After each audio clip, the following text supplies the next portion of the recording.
that Thomas holds forgiveness in his heart. He is desperate to reunite with your sister Meghan in order to meet the grandchildren who he has never even got to see in the flesh, Archie and Lilibet.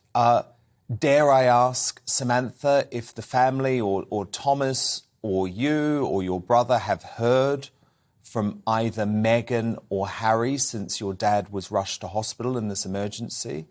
No. And let me speak to something very important. My father has a huge heart. And, even though he was not in the wrong, although I've seen trolls out there and people in social media saying, oh, well, he was bashing her in public. No, he was defending himself and he was speaking truthfully while still always reaching out to her. He wasn't bashing her, and the public didn't know. He was responding to a media agenda. He was responding to paid PR that made him look awful. Even though she didn't publicly speak out against him, neither did she advocate publicly for him, knowing that he was being tortured in the media. So when he was speaking out and he had a right to defend himself and set the record straight, that is not bashing. And through all of that and feeling like he was unjustly defending himself because he didn't do anything wrong, she, I believe, had a moral obligation, in my opinion, to step forward at any time. 2 heart attacks. There were no staged photos. There was no scandal. That was a setup. That was a lie. Never did she step forward and say, God, please respect my father. He's done nothing wrong. We'll work this out. Never did she contact him to work it out.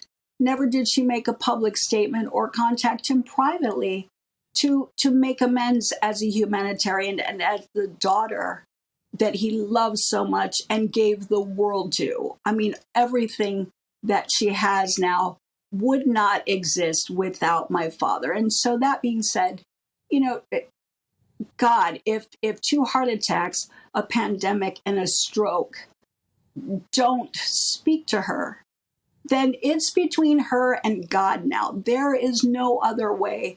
If she can't find it in her heart and doesn't have the moral conscience to reach back to him while his life hangs in a balance and he's reaching out to her, then there is no point. And then shame on her, in my opinion. And she's got to live with that.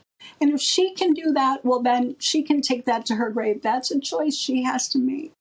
And, but my father's getting stronger, and I'm just going to tell her, like sands through the hourglass, she doesn't have a lot of time to fix this. And it is her moral obligation to fix this. It is. And she will regret it, Samantha, for the rest of her life if she does not pick up the phone and speak to her ailing father, who is a good man. I feel so strongly about that.